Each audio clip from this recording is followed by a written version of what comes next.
Hello guys, it's me Aadii.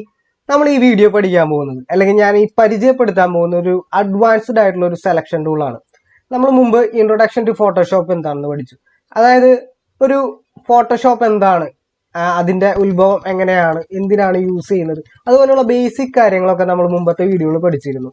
പിന്നീട് നമ്മൾ tool ബോക്സിലേക്ക് കടന്നു, മൂവ് ടൂൾ പഠിച്ചു, മാർക്കി ടൂൾ പഠിച്ചു, എസ്ഒ ടൂൾസ് അതായത് ഫ്രീ ഹാൻഡ് സെലക്ഷൻ ടൂൾസ് പഠിച്ചു. ഇത്തവണ നമ്മൾ പഠിക്കാൻ പോകുന്നത് വളരെ അഡ്വാൻസ്ഡ് ആയിട്ടുള്ള, എനിക്ക് ഏറ്റവും ഇഷ്ടപ്പെട്ടിട്ടുള്ള ഒരു പവർഫുൾ ആയിട്ടുള്ള ഒരു സെലക്ഷൻ ടൂളാണ്. അപ്പോൾ അതെങ്ങനെ ഉപയോഗിക്കാമെന്നാണ് ഈ ഒരു വീഡിയോയിൽ ഞാൻ കാണിക്കാൻ പോകുന്നത്. അപ്പോൾ പേര് പോലെ തന്നെ ഒബ്ജക്റ്റ് സെലക്ഷൻ ടൂൾ, പേര് പോലെ തന്നെ ഒബ്ജക്റ്റിനെയോ അല്ലെങ്കിൽ ഒരു പോർട്രേറ്റ് ആണെങ്കിൽ പോർട്രേറ്റിനെയോ അനായാസം നമുക്ക് സെലക്ട് ചെയ്യാൻ പറ്റും. ഓക്കെ, അപ്പോൾ നമുക്ക് വീഡിയോയിലേക്ക് കടക്കാം.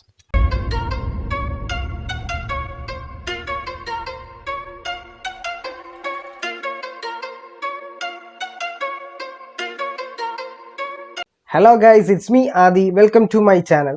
അപ്പോൾ ഈ വീഡിയോ നിങ്ങളെ പരിചയപ്പെടുത്തുന്നത് ഒബ്ജക്റ്റ് സെലക്ഷൻ ടൂളാണ്. അപ്പോൾ ഈ ടൂള് ലഭ്യമാകുന്നത് ന്യൂ വെർഷൻ, അതായത് ഫോട്ടോഷോപ്പ് 2020 മുതലാണ്. ഇപ്പോൾ 2021 ഫോട്ടോഷോപ്പ് വന്നിട്ടുണ്ട്. അപ്പോൾ ടൂൾ ബോക്സിൽ 4ാമതായിട്ട് സ്ഥാനം പിടിച്ചിരിക്കുന്ന ഒരു ടൂളാണ് ഒബ്ജക്റ്റ് സെലക്ഷൻ ടൂൾ. ഈ കാണുന്ന ടൂൾ ഇതാണ് object selection tool. Shortcut W ആണ്. ഓക്കെ, അപ്പോൾ നമ്മൾ മുമ്പ് ഒരുപാട് സെലക്ഷൻ ടൂൾസ് പഠിച്ചു. അതായത് ലെസ്സോ ടൂൾ പഠിച്ചു, free hand selection tools, lasso, polygonal, magnetic, അതുപോലെ തന്നെ മാർക്കി ടൂൾസ്, നമുക്ക് ഷേപ്സ് ബേസ് ചെയ്തുകൊണ്ട് നമുക്ക് സെലക്ട് ചെയ്യാനുള്ള ടൂൾസ് പഠിച്ചു. അപ്പോൾ ഇത്തവണ ഒബ്ജക്റ്റ് സെലക്ഷൻ ടൂൾ എന്താണെന്നാണ് പഠിക്കാൻ പോകുന്നത്. ഓക്കെ, അപ്പോൾ W ആണ് ഷോർട്ട് കട്ട്. നമുക്ക് ജസ്റ്റ് ഒന്ന് ക്ലിക്ക് ചെയ്ത് ഹോൾഡ് ചെയ്ത് പിടിച്ചു കഴിഞ്ഞാൽ ബാക്കി അതിലുള്ള സബായിട്ട് കിടക്കുന്ന ടൂൾസ് ഒക്കെ കാണാം. ക്വിക്ക് സെലക്ഷൻ ടൂൾ, മാജിക് ടൂളൊക്കെ കാണാം. അപ്പോൾ ഇത്തവണ ഞാൻ ഒബ്ജക്റ്റ് സെലക്ഷൻ ടൂൾ മാത്രം സെപ്പറേറ്റ് ആയിട്ട് കുറച്ചുകൂടി ഡീറ്റെയിൽഡ് ആയിട്ട് പറഞ്ഞു തരാൻ വേണ്ടി ആഗ്രഹിക്കുന്നു. ഓക്കെ, ഒബ്ജക്റ്റ് സെലക്ഷൻ ടൂൾ എന്താണെന്നാണ് പറയാൻ പോകുന്നത്.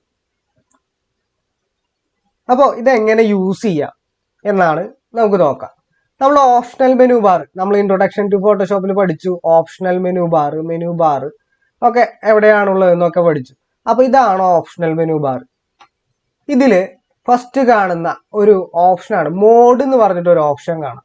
അത് ജസ്റ്റ് ഒന്ന് ക്ലിക്ക് ചെയ്താൽ റെക്റ്റാങ്കിൾ, ലെസോ എന്ന് പറഞ്ഞ 2 ഓപ്ഷൻസ് ഉണ്ട്. ഞാൻ റെക്റ്റാങ്കിൾ സെലക്ട് ചെയ്തു. പിന്നെ ഇവിടെ എൻഹാൻസ് എഡ്ജ് എന്ന് പറഞ്ഞ ഓപ്ഷൻ ഉണ്ട്. നമ്മൾ എടുത്തിരിക്കുന്ന ഇമേജിന് പിക്സലേറ്റഡ് ഒക്കെ ആയിട്ട് ക്വാളിറ്റി കുറവാണെങ്കിൽ ജസ്റ്റ് അതൊന്ന് ടിക്ക് ചെയ്താൽ അതിനൊന്നും കൂടിയും ക്വാളിറ്റി എഡ്ജസ് ഒന്ന് ഷാർപ്പ് ചെയ്ത് കിട്ടും ഓട്ടോമാറ്റിക് ആയിട്ട്. ഓക്കെ, പിന്നെ ഒബ്ജക്റ്റ് സബ്സ്ട്രാക്ട് എന്ന് പറഞ്ഞൊരു ടൂൾ ഉണ്ട്. അത് നമ്മളിപ്പോ എവിടെയെങ്കിലും സെലക്ഷൻ, അതായത് ഒബ്ജക്റ്റ് ടൂൾ യൂസ് ചെയ്തിട്ട് സെലക്ട് ചെയ്തു ഒരു ഒബ്ജക്റ്റിനെ, അപ്പൊ പെട്ടെന്ന് എങ്ങനെ നമുക്ക് തെറ്റിക്കഴിഞ്ഞാൽ നമുക്കതിനെ സബ്സ്ട്രാക്ട് ചെയ്യാൻ, അതായത് ആ ഒരു തെറ്റിയ ഭാഗം നമുക്ക് കറക്റ്റ് ആക്കാൻ വേണ്ടിയിട്ട് നമുക്ക് ആ ഒരു ഓപ്ഷൻ ടിക്ക് ഒന്ന് ഓൺ ചെയ്തിട്ടാൽ മതി. കറക്റ്റ് ആയിട്ട് നമുക്ക് അത് പ്രവർത്തിക്കും.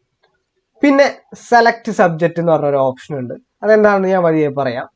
ഓക്കെ, അപ്പൊ ഇതാണ് മെയിൻ ആയിട്ട് ഓപ്ഷണൽ മെനു ബാറിൽ കാണിക്കുന്ന ടൂൾസ് അല്ലെങ്കിൽ ആ സെറ്റിങ്സ് എന്ന് പറയുന്നത്.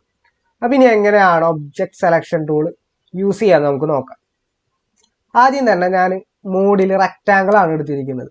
അപ്പോൾ നമുക്കൊന്ന് നോക്കാം. ജസ്റ്റ് ഞാനൊന്ന് ക്ലിക്ക് ചെയ്ത് ഡ്രാഗ് ചെയ്യുന്നുണ്ട്.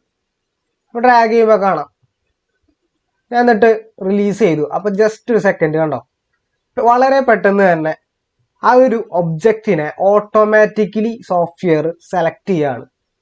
അപ്പോൾ അതാണ് ഞാൻ നേരത്തെ പറഞ്ഞത്, വളരെ പവർഫുള്ളായി എനിക്ക് ഇഷ്ടപ്പെട്ട ഒരു ടൂളാണെന്ന്. വളരെ എളുപ്പത്തിൽ തന്നെ നമുക്ക് ജസ്റ്റ് ഒന്ന് സൂം ചെയ്ത് നോക്കി അറിയാൻ പറ്റും. വളരെ പെട്ടെന്ന് തന്നെ സെലക്ഷൻ വന്നിട്ടുണ്ട്. എങ്കിലും ചില ഭാഗങ്ങളിലൊക്കെ ഒന്ന് ചെറിയ തെറ്റുകളും കാര്യങ്ങളൊക്കെ വന്നിട്ടുണ്ട് കണ്ടോ. അപ്പോൾ അതിന് എന്തെങ്കിലും തെറ്റുകൾ കാര്യങ്ങളൊക്കെ വന്നിട്ടുണ്ടെങ്കിൽ നമുക്ക് ജസ്റ്റ് ക്വിക്ക് സെലക്ഷൻ ടൂൾ എടുത്തിട്ട് ആഡ് സെലക്ഷൻ കൊടുത്തൊന്ന് ക്ലിക്ക് ചെയ്ത് അതിനൊന്ന് റെഡിയാക്കി കൊടുക്കുക. അത് ജസ്റ്റ് ഒന്ന് റെഡിയാക്കി നമുക്ക് ചെയ്യാവുന്നതാണ്. അപ്പോൾ അങ്ങനത്തെ ചെറിയ മിസ്റ്റേക്സ് കാര്യങ്ങളൊക്കെ വരുമ്പോൾ നമുക്ക് ആ ഈ ടൂൾസ് യൂസ് ചെയ്തിട്ട് ചെയ്യാം. അപ്പോൾ നമുക്കറിയാലോ, ഷോർട്ട് കട്ട് ഷിഫ്റ്റ് ഓൾട്ട് അമർത്തി പിടിക്കുക. ഓൾട്ട് അമർത്തി പിടിച്ച് കഴിഞ്ഞാൽ നമുക്ക് സബ്സ്ട്രാക്ട് ചെയ്യാൻ പറ്റും കണ്ടോ. ഈ ഒരു കയറിയ ഭാഗമൊക്കെ സബ്സ്ട്രാക്ട് ചെയ്യാം. ഷിഫ്റ്റ് അമർത്തി പിടിച്ച് കഴിഞ്ഞാൽ നമുക്ക് ഏടെ സെലക്ഷൻ കൊടുക്കാൻ പറ്റും. എവിടെയൊക്കെ സെലക്ഷൻ കറക്റ്റ് കിട്ടിയിട്ടില്ല അതിനിങ്ങനെ കണ്ടോ, അങ്ങനെ ആഡ് ചെയ്ത് കൊടുക്കാൻ പറ്റും. ഓൾട്ട് അമർത്തി പിടിച്ച് അതിനെ സബ്സ്ട്രാക്ട് ചെയ്തെടുക്കാൻ പറ്റും. ആ ഷോർട്ട് കട്ടൊക്കെ മുമ്പ് നമ്മൾ പഠിപ്പിച്ചിരുന്നു. ഓക്കെ, അപ്പോൾ നിങ്ങൾക്ക് മനസ്സിലായിട്ടുണ്ടെന്ന് ഞാൻ വിചാരിക്കുന്നു. ഇനി നമുക്കിതിനെ ജസ്റ്റ് ഒന്ന് മാസ്ക് ചെയ്ത് നോക്കാം. കണ്ടോ, പെർഫെക്റ്റ് ആയിട്ട് വർക്ക് ആവുന്നുണ്ട് ആ ഒരു ടൂൾ. അപ്പോൾ നമ്മൾ റെക്റ്റാങ്കിൾ വരച്ചിട്ട് ആ ഒരു ഒബ്ജക്റ്റ് കറക്റ്റ് ആയിട്ട് സെലക്ട് ചെയ്തെടുത്തു അല്ലേ. ഞാൻ കൺട്രോൾ Z അമർത്തി ബാക്കിലോട്ട് പോകുന്നു. കൺട്രോൾ D അമർത്തി ഡീസെലക്ട് ചെയ്തു, സെലക്ഷൻ കളഞ്ഞു. ഇനി നമുക്ക് നോക്കേണ്ടത് സെലക്ട് സബ്ജക്റ്റ്. അതെന്താണെന്ന് ഞാൻ വഴിയെ പറയാമെന്നാണ് പറഞ്ഞത്. നമുക്ക് ജസ്റ്റ് ഞാൻ സെലക്ട് സബ്ജക്റ്റ് എന്ന് പറഞ്ഞ ഓപ്ഷൻ, ഒബ്ജക്ട് സെലക്ഷൻ ടൂൾ എടുത്തു, സെലക്ട് സബ്ജക്റ്റ് എന്ന് പറഞ്ഞ ഓപ്ഷൻ ഒന്ന് ക്ലിക്ക് ചെയ്യാണ് ഞാൻ ജസ്റ്റ്. അപ്പോൾ ഇതിന്റെ പ്രത്യേകത എന്ന് പറഞ്ഞാൽ നേരത്തെ നമ്മൾ റെക്റ്റാങ്കിൾ ഡ്രാഗ് ചെയ്തുകൊണ്ടാണ് സെലക്ട് ചെയ്തത്. പക്ഷെ അതിന് പകരം സെലക്ട് സബ്ജക്റ്റ് സിംഗിൾ ക്ലിക്കിൽ നമുക്ക് ഓട്ടോമാറ്റിക് ആയിട്ട് കണ്ടോ സെലക്ഷൻ ക്രിയേറ്റ് ആയിട്ട് വന്നു ഓട്ടോമാറ്റിക് ആയിട്ട്.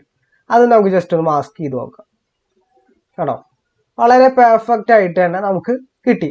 അതായത് വിത്തിൻ സെക്കൻഡ്സ് നമുക്ക് വളരെ എളുപ്പത്തിൽ ഒബ്ജക്ട്സിനെ നമുക്ക് സെലക്ട് ചെയ്യാൻ പറ്റി ഈ ഒരു ടൂൾ യൂസ് ചെയ്തിട്ട്. ഓക്കെ, ഞാൻ കൺട്രോൾ Z അമർത്തുകയാണ്, അതായത് അൺഡു ചെയ്തു, പിന്നെ കൺട്രോൾ D അമർത്തി ആ സെലക്ഷൻ കളഞ്ഞു. ഓക്കെ, അപ്പോൾ അതെന്താണെന്ന് കറക്റ്റ് ആയിട്ട് ഞാൻ നിങ്ങൾക്ക് മനസ്സിലായി എന്ന് വിചാരിക്കുന്നു. ഇനി നമുക്ക് ഇതൊരു സിംഗിൾ ഒബ്ജക്റ്റ് ആണ്, നമുക്ക് മൾട്ടിപ്പിൾ ഒബ്ജക്ട്സിനെ എങ്ങനെ നമുക്ക് സെലക്ട് ചെയ്യാന്ന് നോക്കാം. ഞാൻ ജസ്റ്റ് വേറൊരു ഇമേജ് എടുത്തു. അപ്പോൾ എനിക്ക് റെക്റ്റാങ്കിൾ ടൂൾ യൂസ് ചെയ്തിട്ട് മൾട്ടിപ്പിൾ ഒബ്ജക്റ്റ് സെലക്ട് ചെയ്യാൻ പറ്റൂല, കാരണം സിംഗിൾ ഒബ്ജക്ട്സിനെ സെലക്ട് ചെയ്യാനാണ് റെക്റ്റാങ്കിൾ ടൂൾ കുറച്ചുകൂടി ബെറ്റർ. ഞാൻ ജസ്റ്റ് ഈ ഒരു ഗ്രേപ്സ് ജസ്റ്റ് ഞാനൊന്ന് സെലക്ട് ചെയ്തു, കണ്ടോ, അതിന് ഞാൻ മാത്രമേ ഞാൻ സെലക്ട് ചെയ്തെടുത്തു. അപ്പോൾ ഞാൻ കൺട്രോൾ D അമർത്തി. അപ്പോൾ എനിക്ക് ഇതിനെ ഓരോന്നിനെയും മൾട്ടിപ്പിൾ ആയിട്ട് സെലക്ട് ചെയ്യണം. അപ്പം അതിന് വേണ്ടി ഞാൻ ഈ മോഡിൽ ലാസോ എന്ന് പറഞ്ഞ ഒരു ഓപ്ഷൻ എടുത്താൽ മാത്രം പോരാ, ഇവിടെ ഏഡ് സെലക്ഷൻ എന്ന് പറഞ്ഞ ഓപ്ഷൻ, ഈ 4 ഓപ്ഷൻസ് നമ്മൾ പഠിച്ചിരുന്നു. Selection, add selection, subtract selection എന്നൊക്കെ പറഞ്ഞ് നമ്മൾ ഓപ്ഷൻ പഠിച്ചിരുന്നു. ഏഡ് സെലക്ഷൻ ഓൺ ചെയ്തിടണം, സെലക്ഷൻ ഏഡ് സെലക്ഷൻ ആണോ എന്ന് നോക്കണം. അതിനുശേഷം നമ്മൾ ഈ ലെസോ ടൂൾ യൂസ് ചെയ്തിട്ട് ഇങ്ങനെ ഇത് ഞാൻ സെലക്ട് ചെയ്തു. അപ്പോഴും ചെറിയ മൈന്യൂട്ട് ആയിട്ടുള്ള മിസ്റ്റേക്സ് കണ്ടോ സെലക്ഷനിൽ പറ്റിയിട്ടുണ്ട്. അപ്പോൾ നമ്മൾ ഈ പറയുന്ന ക്വിക്ക് സെലക്ഷൻ ടൂൾ എടുത്തിട്ട് ഓൾട്ട് അമർത്തി ജസ്റ്റ് അതിനൊന്ന് സബ്സ്ട്രാക്ട് ചെയ്ത് നമുക്ക് റെഡിയാക്കാം.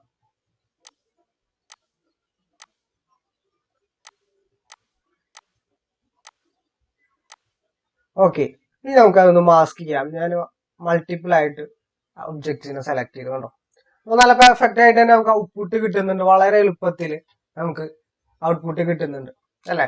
ഇനി നെക്സ്റ്റ് ഞാനൊരു പോർട്രേറ്റ് ആണ് എടുക്കുന്നത്. നമ്മൾ സാധാരണ ക്വിക്ക് സെലക്ഷൻ ടൂൾ ഒരു ബ്രഷ് പോലെയാണ് അല്ലേ ക്വിക്ക് സെലക്ഷൻ ടൂൾ. നമ്മൾ ഇനി അടുത്ത ക്ലാസ്സിൽ ക്വിക്ക് സെലക്ഷൻ ടൂളിന്റെ കുറച്ചുകൂടി അഡ്വാൻസ്ഡ് ആയിട്ട് പഠിപ്പിക്കും. ഞാൻ ജസ്റ്റ് കാണിച്ചു തരാം ക്വിക്ക് സെലക്ഷൻ ടൂൾ എങ്ങനെ യൂസ് ചെയ്യുന്നത്. ജസ്റ്റ് ക്ലിക്ക് ചെയ്തിട്ട് ഇങ്ങനെ എവിടൊക്കെ സെലക്ഷൻ വേണം അങ്ങോട്ട് ഡ്രാഗ് ചെയ്ത് നമ്മളിങ്ങനെ കൊണ്ടുപോകും.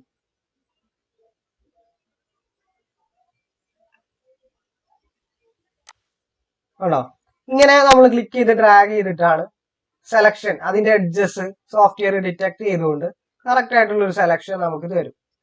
അപ്പൊ അതുപോലെ തന്നെ നമുക്ക് കുറച്ചുകൂടി പെട്ടെന്ന് നമുക്ക് സെലക്ഷൻ ചെയ്യാൻ വേണ്ടിയിട്ട് യൂസ് ചെയ്യുന്ന ടൂളാണ് object selection tool. Select subject കൊടുത്തു. വിതിൻ സെക്കൻഡ്സ് നമുക്ക് അതൊരു ലോഡ് ആവുന്ന ഒരു ടൈം മാത്രമേ എടുക്കുകയുള്ളൂ. കറക്റ്റ് എഡ്ജസ് ഒക്കെ ഡിറ്റക്ട് ചെയ്തുകൊണ്ട് ആ ഒബ്ജക്റ്റിനെ കറക്റ്റ് ആയിട്ട് സെലക്ട് ചെയ്ത് തരും നമുക്ക് നോക്കാം. കേട്ടോ, കുറച്ചും കൂടി നല്ല ഔട്ട്പുട്ട് നമുക്ക് കിട്ടുന്നുണ്ട്. അപ്പോൾ 99% നമുക്ക് നല്ലൊരു ഔട്ട്പുട്ട് തന്നെ ഈ ഒരു ടൂൾ യൂസ് ചെയ്ത് കിട്ടും. പിന്നെ ചെറിയ ചെറിയ മിസ്റ്റേക്സ് ഒക്കെ വന്നാൽ നമുക്ക് ഈ ക്വിക്ക് സെലക്ഷൻ ടൂൾ യൂസ് ചെയ്തിട്ട് സബ്സ്ട്രാക്ട് ചെയ്തോ അല്ലെങ്കിൽ ആഡ് സെലക്ഷൻ കൊടുത്തിട്ടോ നമുക്ക് ആ ചേഞ്ചസിൽ വ്യത്യാസങ്ങൾ വരുത്താൻ പറ്റും. ഓക്കെ, അപ്പൊ ഞാൻ കുറച്ചും കൂടി അഡ്വാൻസ്ഡ് ആയിട്ടുള്ള ഒരു ബെറ്റർ ആയിട്ടുള്ള ഒരു ടൂൾ തന്നെയാണ് നമ്മുടെ ഒബ്ജക്ട് സെലക്ഷൻ ടൂൾ എന്ന് പറയുന്നത്. അപ്പൊ നിങ്ങൾ ജസ്റ്റ് ഒന്ന് നിങ്ങളുടെ ഫോട്ടോഷോപ്പിൽ ഒന്ന് ട്രൈ ചെയ്ത് നോക്കാം. 2020 മുതലാണ് ഈ ടൂള് കിട്ടുന്നത്. അപ്പോൾ നിങ്ങൾക്ക് ഈ ഒരു വീഡിയോ യൂസ്ഫുൾ ആയെന്ന് ഞാൻ വിചാരിക്കുന്നു. വീഡിയോ ഇഷ്ടപ്പെട്ടെങ്കിൽ സബ്സ്ക്രൈബ് ചെയ്യുക. നിങ്ങൾക്ക് വേണ്ട ട്യൂട്ടോറിയൽസ് ഒക്കെ നിങ്ങൾക്ക് കമന്റ് ബോക്സിൽ ചെയ്യാം. പിന്നെ അതുപോലെ തന്നെ ഞാൻ യൂസ് ചെയ്യുന്ന എക്യുപ്മെന്റ്സിന്റെയും കൂടാതെ നിങ്ങൾക്ക് എന്തെങ്കിലും ഡൗട്ട്സ് കാര്യങ്ങളൊക്കെ ഉണ്ടെങ്കിൽ ഇൻസ്റ്റഗ്രാമിൽ മെസ്സേജ് ചെയ്തിട്ട് ചോദിക്കാവുന്നതാണ്. നമ്മൾ മുമ്പ് ഒരുപാട് വീഡിയോസ് ഇട്ടിട്ടുണ്ട്, ഡിജിറ്റൽ ആർട്ടിന്റെയും മറ്റുള്ള രീതിയിലുള്ള വീഡിയോസ് ഒക്കെ ഇട്ടിട്ടുണ്ട്. ഇനി മുതൽ നമുക്ക് ഫോട്ടോഷോപ്പിന്റെ ടൂൾസിന്റെ വീഡിയോസ് ആണ് നമ്മളിപ്പോ കവർ ചെയ്തുകൊണ്ടിരിക്കുന്നത്. പിന്നീട് നമുക്ക് നല്ല നല്ല ഗ്രാഫിക് ഡിസൈനിങ് അല്ലെങ്കിൽ ഡിജിറ്റൽ ആർട്ട് ഫോട്ടോഷോപ്പിൽ എങ്ങനെ വരയ്ക്കാം എന്നുള്ള വീഡിയോസ് ഒക്കെ പയ്യെ പയ്യെ വരും. അപ്പൊ നിങ്ങളെ സപ്പോർട്ട് എന്തായാലും ഉണ്ടാവണം. അപ്പൊ thank you so much. By.